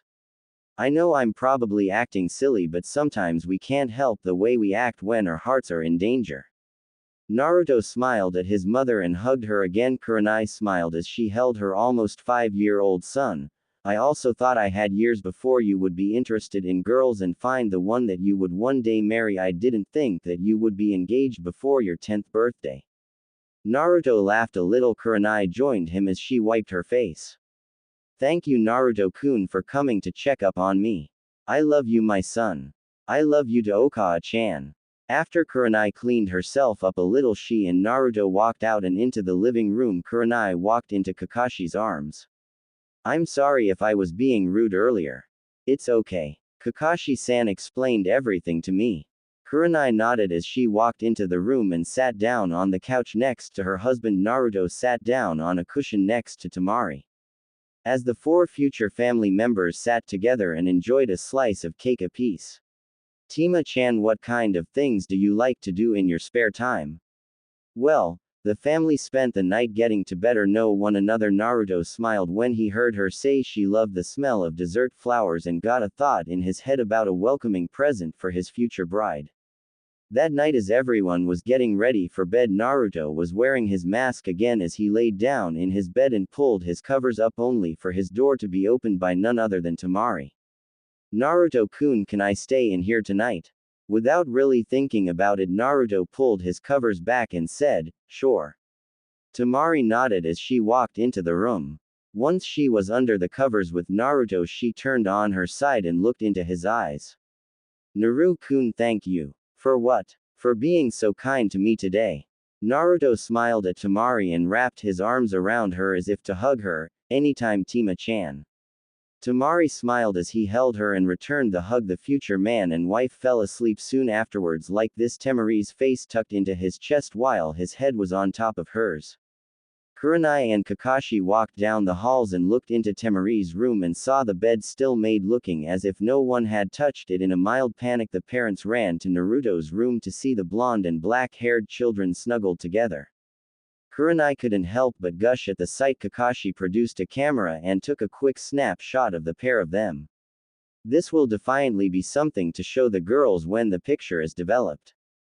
Kurenai said with a smile. Kakashi smiled as well. It seemed that whatever Naruto said to her relaxed the young mother. Hardly any time has passed since they met, and yet the two of them are acting as if they've known each other since they were in dippers.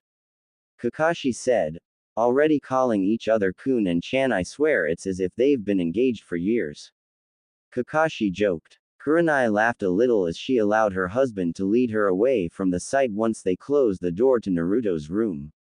Temari woke up as the sun hit her face. As she opened her eyes, she woke to see Naruto on his back, and once she looked, she realized she was snuggled into his side with her head on his chest.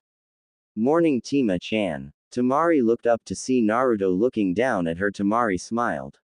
Morning, Naru-kun. Naruto I smiled as the two of them got out of bed. As soon as his feet hit the ground, Temari realized that Naruto was still half asleep. Naruto, I want to paint the room. Was the only reply she got, making her nod her head. Yep, he isn't awake yet. Temari followed her almost sleepwalking fiancé as he left the room and walked into the kitchen. Morning, son. Temari laughed a little at the early morning banter between father and son. Has he always been like this? Wait till you see his mother. Kakashi said as Kurenai walked into the room. Kakashi walked over and whispered in Temari's ear. Temari smiled and nodded, then turned to Kurenai. Morning, Ka-chan. So I was thinking of redecorating mine and Naruto's room. You know we want to be ready for your first grandchild. Both mother and son went, At this, Temari and Kakashi just laughed. Will they remember this? Everything will register after they are fully awake. Kakashi said as he set down 2 glasses of milk and 1 of coffee.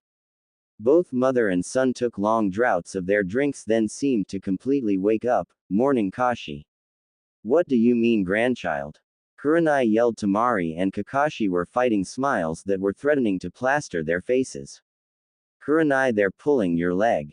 A voice from the hallway said. Everyone turned to see a woman wearing a trench coat that covered a fishnet bodysuit, a short skirt, and nothing else, her purple hair pulled up. Kakashi groaned. Anko, you couldn't just let us have our fun, could you? Kurenai glared at her husband and future daughter-in-law. Sorry, Kakashi, but Kurenai and my nephew come first. Thanks, Auntie Anko. No problem, Squirt. Anko said as Naruto ran up to her and she kneeled down and accepted a hug from her nephew godson. In following with the ruse, Kakashi and Kurenai named Anko Naruto's godmother, and Azuma his godfather. Anko, however, preferred to have Naruto call her Auntie Anko, so I hear there is to be a new addition to the family. Anko said once she picked Naruto up and set him back in his chair. Oh right. Auntie Anko, this is Temari-chan, my fiancé. Naruto said, introducing the 2 women.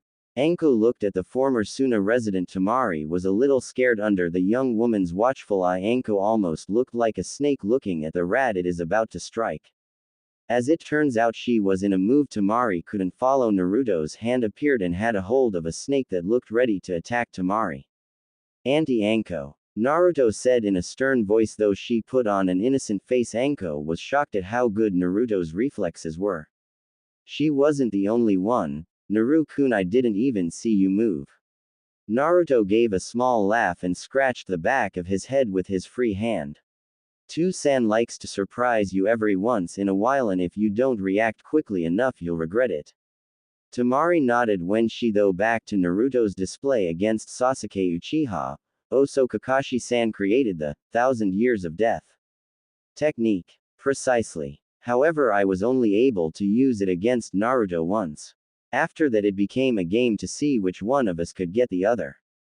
Kakashi said. It was obvious to Tamari that he was proud of the fact that Naruto was able to anticipate his movements so well. Anyway, Auntie Anko, did you really have to use one of your summons? I just wanted to see if she was strong enough for you, Naru. Anko said, letting fake tears build in her eyes. Naruto just rolled his eyes and shook his head as Anko came up behind him and wrapped his arms around him, hugging his back to her chest tightly. Tamari felt a ping of jealousy hit her heart. Are you really related to her, Naru-kun? Technically she's just my godmother. Naruto stopped when Anko dropped him on his feet and clenched her heart, and looked away while crouching on the ground.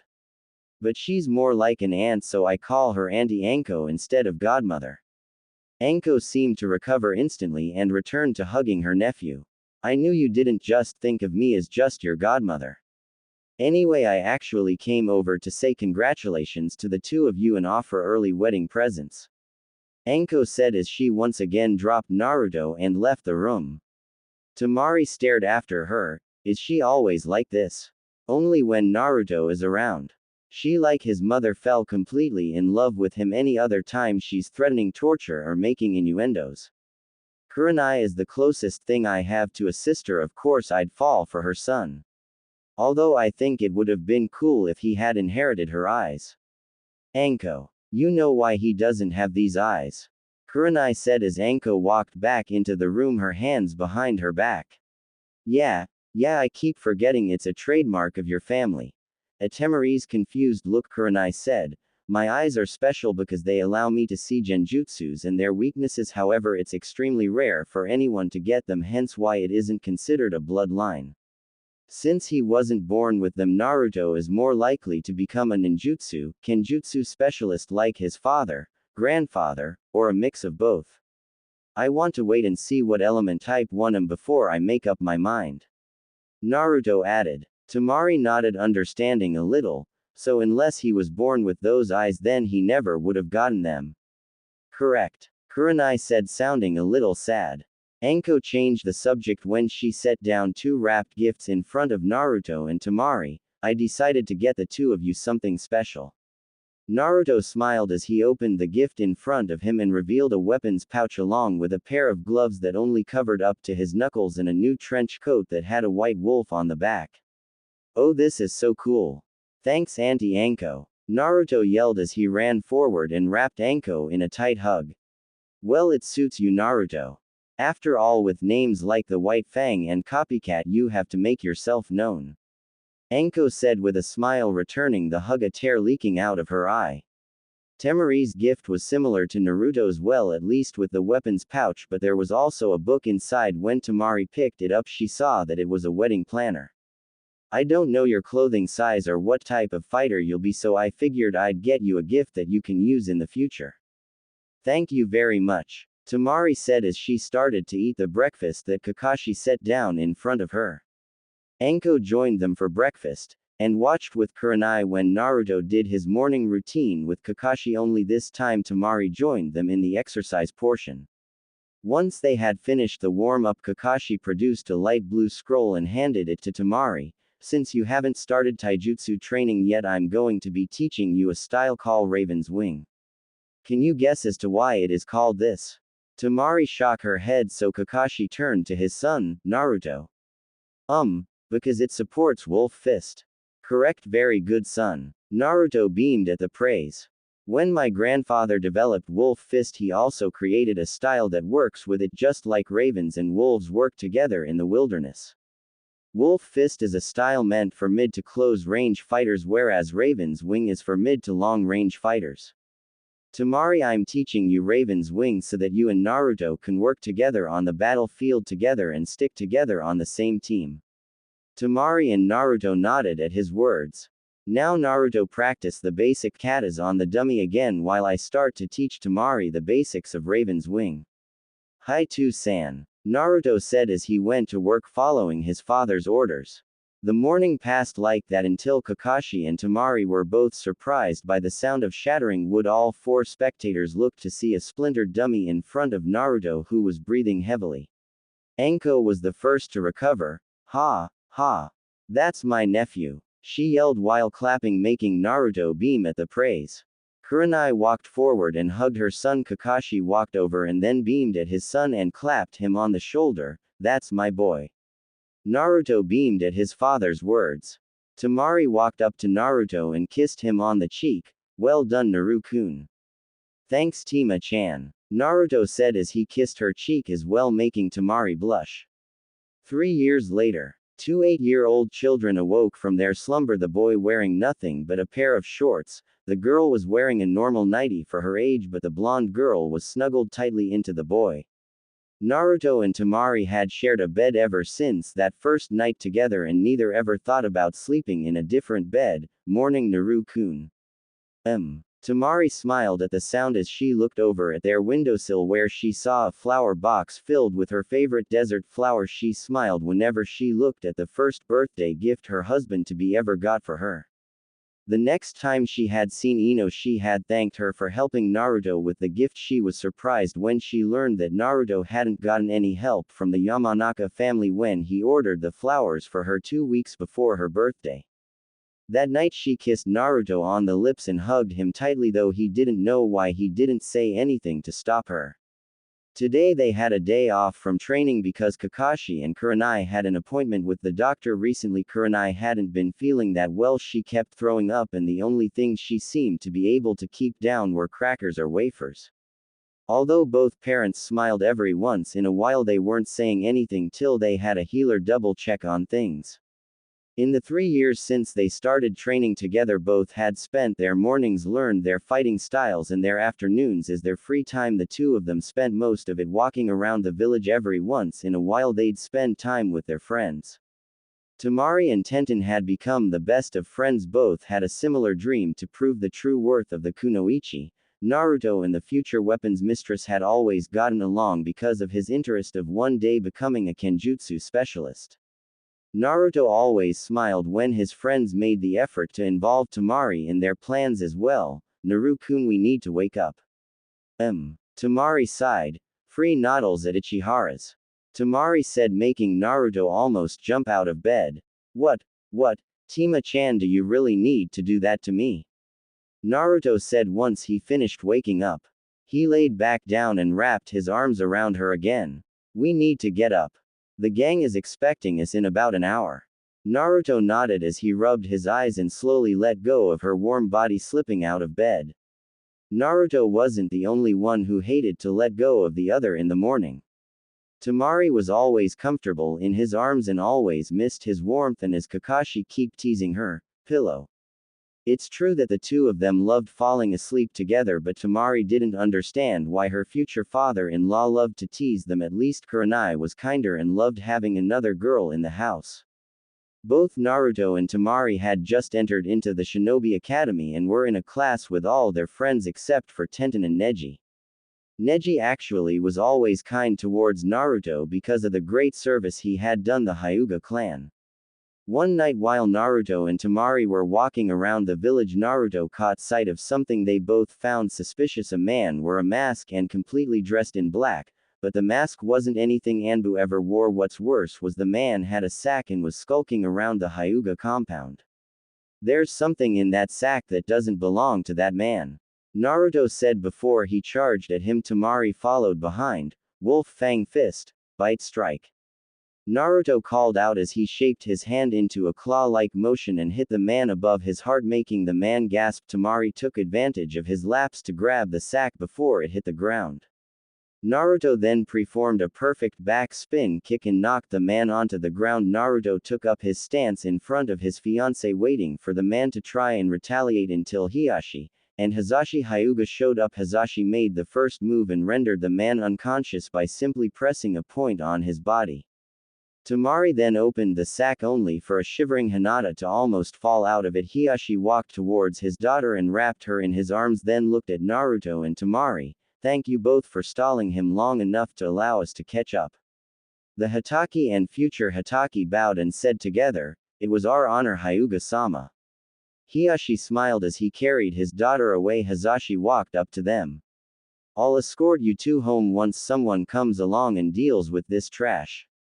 Ever since that day, the both of them were considered friends of the Hyuga's cadet and main branches, and since the infiltrator survived the encounter, Kumo couldn't demand any kind of retribution. The next day, Neji had approached Naruto and bowed to him. Thank you for saving Lady Hinata. Naruto returned the bow. It was my honor to protect a friend. Neji nodded as he walked away. One day in class, Ino had come up with the idea of having a picnic with all of their friends: Hinata, Shikamaru, Choji, Kiba, Shino, Tenten, and Neji.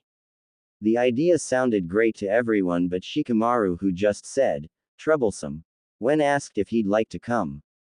Ino suggested they all bring a dish to sample and drinks. Kurenai and Naruto worked together to make pot stickers. They had all learned that it was disastrous to eat anything Temari cooked. Her first attempt had been curry, and the only one to eat any of it had been Naruto. To show support, a gesture Temari returned when Naruto spent the next 3 days in the hospital with food poisoning.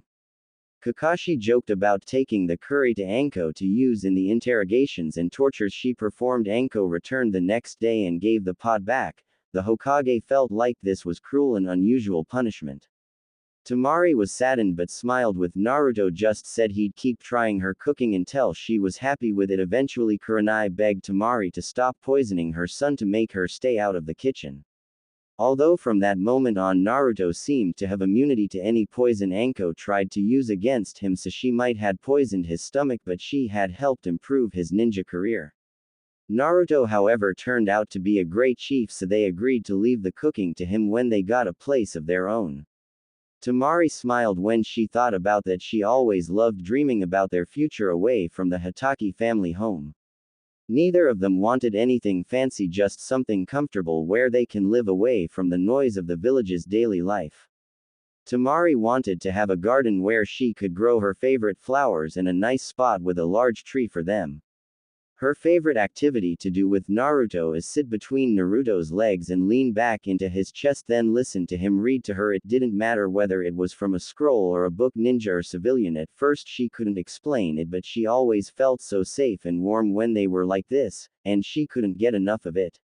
When she had told Ino and Tenten about this, she realized that she was gushing, making both of her friends smile and tease her. Hinata, however, just smiled at her.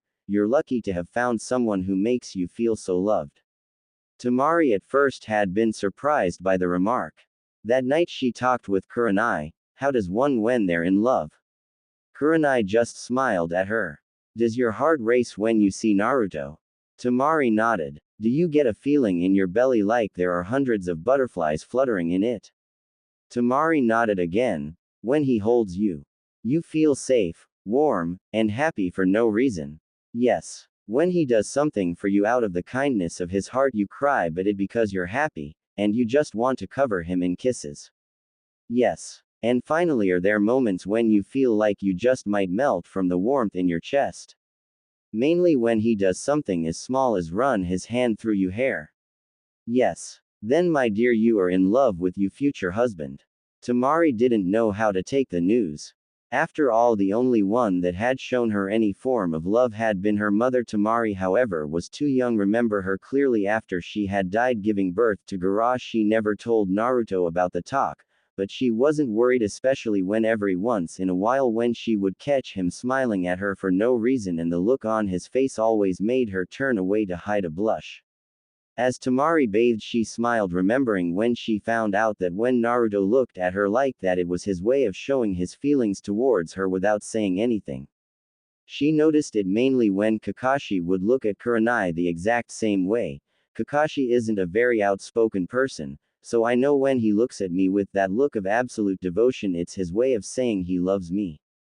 Naruto seems to have gained such a look from his father. I swear it made my heart swell when I saw him looking at you like that. Thought I think you two are a little young. It seems both of you have fallen for each other much like Kakashi and I had. In a very short amount of time, but filled with love, respect, honesty, kindness, and devotion. In the time since Tamari came and joined the Hatake family, Tamari had learned what family life was like and it made her smile. True, both Kakashi and Kurenai were on active duty and they had to spend time at one of their friends' places, but besides Shikamaru, who only seemed interested in Go or Shogi, that wasn't a big issue. As Tamari finished putting her hair up in 4 different ponytails and walked out to see Naruto replacing his mask on his face, he stopped wearing them in bed after Tamari had asked him not to. She was still surprised that it was that easy to get him to remove his mask, when they were at home but as soon as he stepped outside on it went and didn't come off until they were home again. Tamari didn't mind, to be honest. She rather liked the idea of being the only one besides his mother and father that knew what his face looked like, though it drove their friends mad trying to think about what he looks like. The only one that would do anything crazy was Auntie Anko, who tried constantly to get a look under his or Kakashi's mask. The first attempt Tamari had witnessed was a failed surprise attack where both Naruto and Kakashi bent down, making Anko miss her simple attack of jump onto them and force their masks off. Anko flew past them and into book stand they had stopped at. Damn it! She called out as the 2 masked men walked away. Kurenai then took out a bottle of water and winked at Tamari as she, accidentally, poured it all out on her best friend. Anko looked ready to kill Kurenai because her wet skin made her already almost see-through clothing cling even tighter to her skin. She had to run off and change or face the growing number of perverts in the village. Tamari looked up at Kurenai in surprise. I've warned her about swearing in front of Naruto, she simply said, making Tamari laugh. Naruto carried their basket as Tamari linked their arms and walked together with him to training ground 10, a place with a nice field and a small stream. It was a great place to sit comfortably and just enjoy the day. Tamari wasn't surprised when they were the first to arrive. Naruto had taken the opposite ordeal of his father and arrived early to places instead of late. Naru-kun. Yeah, why is Kakashi-san always late? Naruto got a grieved look on his face. Every day he goes to the memorial stone, our site, to honor the fallen shinobi and kunoichi of our village. He talks with Grandpa, his old teammates Obito, Uchiha and Rin, also to his sensei Minato Namikaze. Your father was taught by the Yellow Flash? Tamari asked, shouted, making Naruto cringe away from the volume of her voice. First, ow. Second, you've seen his team photo, as well as Ka-chan's. Oh yeah, I didn't recognize the smiling blonde in the picture. Naruto smiled. I forgot all. Everyone outside of the village thinks of him as the warrior that sent Iwa and Kumo running for the hills. Isn't that how you think of him? At first, but according to Tu-san there was more to the fourth than his reputation. The man was a genius when it came to Fuijutsu. In fact, seals were fundamental in his transport jutsu, Flying Thunder God, which gave him his name, the Yellow Flash. So he was a sealing master. Yep, and Tu-san also talked about how kind he was. Naruto and Tamari sat together and talked about one of his heroes, at least until. Ah, Naruto, my rival, how are you? Both 8-year-olds sighed at the loud voice. It's never fails. How does he always know? Naruto shrugged. Lee, I believe we have interrupted a picnic between the future husband and wife. Maida guy said. Naruto just winked at Tamari, who gave a small smirk as they both looked up at the identical looking father and son. You say something? They said together. Both spandex wearing individuals' jaws dropped, then yelled, ah. They've corrupted her with that too cool Hatake attitude. Don't worry, young lady, we will save you with the flames of youth. Guy said, making Naruto move the two of them away from father and son. After a few seconds of silence, Naruto opened one eye and saw the duo were almost running away, a team of villagers chasing them waving tools. You'd think they would have learned to not use that kinjutsu. Temari asked. Naruto just shrugged. Medic. A voice yelled out, making the two jump up to help. They arrived to see a slightly convulsing Kiba on the ground surrounded by Tenten and Neji. Naruto flushed out a familiar scroll. How bad was exposure? Naruto asked. Not too bad, I'd say 4 maybe 5 seconds. Neji said as Naruto nodded and bit his finger. Once he hit the scroll, out of the cloud of smoke there was a couple sticks of dango, Kiba's favorite dessert. Naruto repeated the same process that Temari had seen him use to revive Choji. When Kiba opened his eyes. Damn, that sunset no jutsu. His voice was weak, but Naruto smiled. Welcome back. Thanks for always being early. Naruto nodded as he helped his honorary brother onto his feet. You're lucky. You caught the genjutsu near its end. Temari said. Kiba nodded as Naruto handed him a canteen. Thanks. Kiba said as he took a swig out of the canteen. One of these days those two will kill someone. Tenten said as the group headed up towards the training grounds. Let's just be glad Kakashi-san discovered a way to help people. Temari said, making everyone nod at her words. Once they were at the training grounds sitting on the blanket, Naruto smiled and nodded towards the trees. Everyone looked to see Shino walk out of the forest. Naruto, Temari, Neji, Kiba, Tenten. Shino said in his monotone voice politely. Shino, how's the swarm? Naruto asked. Lively. Shino said as he walked over and sat down. Temari handed his a glass of tea. Thank you. Shino hadn't changed at all except for the fact that he, like all of his family that were of academy age, now had his own swarm of chakra-eating bugs inside of his body. Naruto and Temari were one of the few that would ask Shino how his bugs were doing. He found it very kind of them. How is the training going, Naruto? Kiba asked. Good too, San thinks we're ready for chakra exercises. Sounds like a good idea. A new voice said, making everyone but Naruto jump. In fact, if they could see his face they'd know he was smiling. Weasel-san, how are you? The same Anbu officer ninja that had been in the Hokage's office appeared. Never could get the drop on either you nor your father, Naruto Ni-chan. The masked man said with a laugh. And to answer your question, I am good. Ever since Fugaku and his followers were arrested anyway. Naruto smiled at the mystery Uchiha. Yes, thanks to your efforts, that is. Naruto said, making Weasel nod. Indeed. Now I am here with a message for you from Hokage-sama. Weasel said as he handed Naruto a scroll. It's an announcement about the happy news towards the birth of Konohamaru Sarutobi, the honorary grandson. Naruto sighed a little. The kid's head will grow large before he's even walking. He said. Weasel gave a small laugh again. Naruto then slapped his hand against his forehead. I almost forgot. Naruto said as he reached into his pocket and produced a familiar scroll. I won this back for you from Kazekage-sama for you. Naruto said. Weasel took the scroll back, smiling behind his mask. Thank you, but how did you win this from him? Ramen eating contest. Naruto said in explanation, making everyone nod at his words. No one in the world could eat as much ramen as Naruto. Again, thank you. Have a good picnic. You're welcome, and don't work yourself too hard, Weasel-san. Weasel waved before he shunshined away. The small group was eventually joined by Hinata, Ino, Shikamaru, and Choji as they all sat and ate. Naruto set his food down all of a sudden and waited before anyone could ask. 3, 2, 1. Naruto counted, then ducked as a woman wearing a trench coat flew over him and Shikamaru, who had leaned back as soon as he saw Naruto move. The woman continued to almost fly until she hit the ground, then hit the ground with a fist, then looked up and spit out some grass. Damn. Are you ever going to give up, Auntie Anko? Naruto asked while one of his friends looked at him in surprise.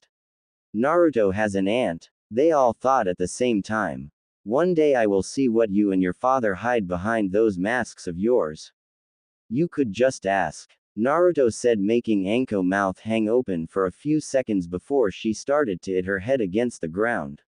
Damn, stupid. Naruto shook his head as she did then. Tamari smiled at the sight of their friends looking slightly put out by this slightly crazed woman. Anko then stood up and walked up to Naruto, then giving him her best puppy dog eye no jutsu. Naruto, please show me what is behind your mask. Naruto looked at Tamari then slowly reached towards his mask. You want to know what's behind this mask? Naruto asked as everyone started to lean in to get a look. Behind this mask, Naruto said, hooking his finger in the mask, seeing the anticipation on all of their faces as he did. Tamari was wondering what Naruto was doing. He never took his mask off before. Another mask.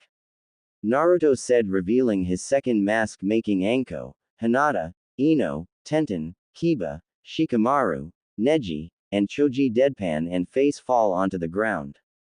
Tamari couldn't help herself but laugh at Naruto's prank. Naruto laughed as well and high-fived his fiancé. Anko glared up at her nephew, who just smiled at her. Why do you and your father constantly do this to me? Because only Okawa-chan and Tima-chan are allowed to see behind our masks. It's tradition for only betrothed and husbands are allowed to see a Hitaki's face. Naruto said, making every one of their friends slap their hands against their forehead with a sigh. I told you it would be something troublesome like that. Shikamaru said to his Ino, and Choji Ino sighed as she nodded. Anko sighed before she looked at Naruto. Speaking of your mother, she asked me to find you too. Something about news you need to hear about right away. Naruto nodded as he and Tamari stood up. They picked up their basket and reminded Choji to return the plate to them later. The Akamichi nodded as they left. Once the two of them walked inside, Kurenai rushed up and hugged them close. Ka-chan, choking, not breathing. Naruto gasped, making Kurenai set the two betrothed children down. Kur-chan, keep it like that and they won't learn the news. Kakashi said with a laugh. Naruto followed his father into the family room and sat down. Tamari sitting down in front of him, allowing him to wrap his arms around her and pull her in close to his chest. Naruto, Tamari, we have some great news. The doctor has informed us that in about 7 months we can expect another member of the Hitaki family. Kakashi said. It took the kids a few seconds before Naruto smiled. I'm going to be a Ni-san. Both Hitaki adults nodded, making Naruto's smile grow. Tamari was happy as well. Is it a boy or a girl? We won't know that for quite some time, Tamari. Kurenai said as she placed a hand on her belly with a smile. This also means that we're going to turn what was originally Tamari's room into a nursery for the baby. But before we do that, something else needs to be done. Kakashi said as he reached into the pouch behind his back and pulled out 2 strips of gray paper. This is chakra paper. Can either of you tell me what it's used for? It's made from a tree which is constantly fed with chakra, and when a shinobi kunoichi channels their chakra into it, the reaction tells you which element affinity they have. Tamari said. If it burst into flames, you have the fire element. If it crinkles in itself, you have lightning element. If it dampens, you have water element. Turns to dust if you have earth, and spits in the middle if you have wind. Naruto finished. Well said, both of you. So since I started teaching you how to channel your chakra, I think it would be best to see which possible affinities you two have. Affinities? Naruto asked. It's very possible to have more than one affinity with elements. It's even possible to learn other affinities. Like you do with your eye? Tamari asked. Correct again. My natural affinity is lightning, hence Chidori. Both nodded, having already seen what an element jutsu could do. Now time to see what I or your Junin sensei will be teaching you. Kakashi said as he offered the paper to the two of them. Tamari and Naruto took the paper. You first, Tima-chan. Naruto said with a smile, making Tamari smile as she focused her chakra into the paper, which almost instantly split down the middle. Wind isn't surprising, Kakashi said, then was a little surprised when the paper grew damp and started to drip water. Water, however, is a surprise. Kakashi said, making Tamari nod. Your turn, Naru-kun. Naruto nodded as he focused his chakra and watched as the paper split just like Tamari's did. Was all Kakashi said before the paper crinkled in itself. Wind and lightning. Interesting combination. You two share the same main affinity but have complementary secondary affinities. Ones that strengthen each other. Kakashi said. Naruto and Temari nodded and smiled at each other. Looks like Azuma is going to have his hands full with you two. I can handle Naruto's lightning training, and I'll have to find someone that can help Temari with water. Does this also mean we'll start Kenjutsu? Naruto asked excitedly, making Kakashi laugh a little. Yes, Naruto. Actually, I have something special for you both. Kakashi said as he walked out of the living room, then returned moments later with two boxes. Naruto, you first. Naruto opened his box to see a sword that was shaped like a fang. Oh wow. This is Gigi-san's blade. Naruto said, picking up the scabbard-covered sword. The very same. I think he would have wanted you to have it since I never use it. Kakashi said as Naruto ran up to him and hugged him close. Thank you too, San. Kakashi smiled at his son. Your turn, Temari. Naruto turned and watched as his wife-to-be opened her box, which was slightly longer than his. Temari opened her box and pulled out a naginata. The shaft was made of black wood. Wow. Temari said. Both of these weapons are specially made chakra blades. They allow you to channel your chakra to sharpen the weapon, but that comes later. Now I want the two of you to always carry these weapons when you leave this house so you get used to the weight, and at some point in the future we'll add an addition weapon from when your opponents get too close for your weapons, for if you don't have enough room to use the weapons effectively. The next day both Naruto and Temari walked to the academy, Naruto with Inshoteki no Kiba, striking Fang, on his back, and Temari with her naginata in a cloth cover. It didn't take long for Tenten to take notice of the weapons and talk about both weapons with their owners. I'm glad I'll finally have a couple sparring partners with Kenjutsu. Tenten said, sounding ecstatic at the idea. So you'll help us learn our weapons? Naruto said, more then asked. Of course. I'm always willing to help a friend. Tenten said, smiling as she walked into her year's class. The only ones unhappy about the new weapons were Sasuke, who still hadn't gotten over the defeat Naruto had handed him 3 years ago, and by extension a pink-hair banshee named Sakura Hando. Sakura, along with many other kunoichi, were stalker-like after the young Uchiha. The only ones not impressed were Ino, Hinata, Temari, and of course Tenten. 3. Mainly because of the arrogant way the Uchiha carried himself, thinking just because he was an Uchiha the world belonged to him, and Temari because she only had eyes for Naruto. However, that didn't stop Sasuke from being a complete jackass to Temari and Naruto. Every time either one or both of them outperformed him, he took it way too personally. The way they saw it, Sasuke hated that anyone could beat him at anything because he had never let his father's lessons that the Uchihas were superior to anyone go. Although Naruto had no trouble putting Sasuke in his place at times. So too San had us use chakra paper yesterday. Naruto said to his friends. Shikamaru looked up at that. Which ones do you two have? Tima-chan and I both have wind affinities. I also have a water affinity while Naru-kun has lightning. Temari said. Nice combination. The Nara heir said. So what about you guys? No clue.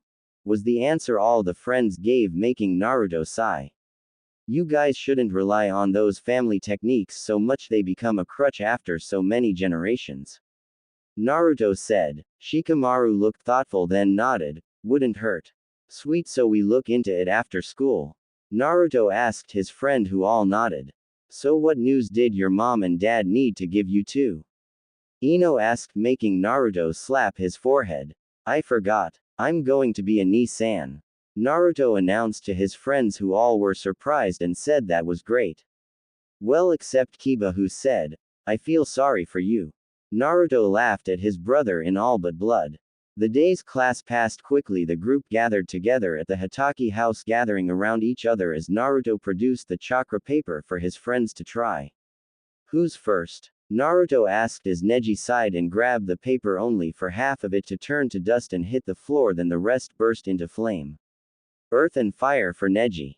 Naruto said. The group all went through slimier things. Okay, final count is Temari wind and water, Naruto wind and lightning, Neji earth and fire, Tenten fire and wind, Hinata water and earth, Choji fire and earth, Ino fire and water, Shino lightning and fire, Shikamaru water and fire, finally Kiba fire and earth.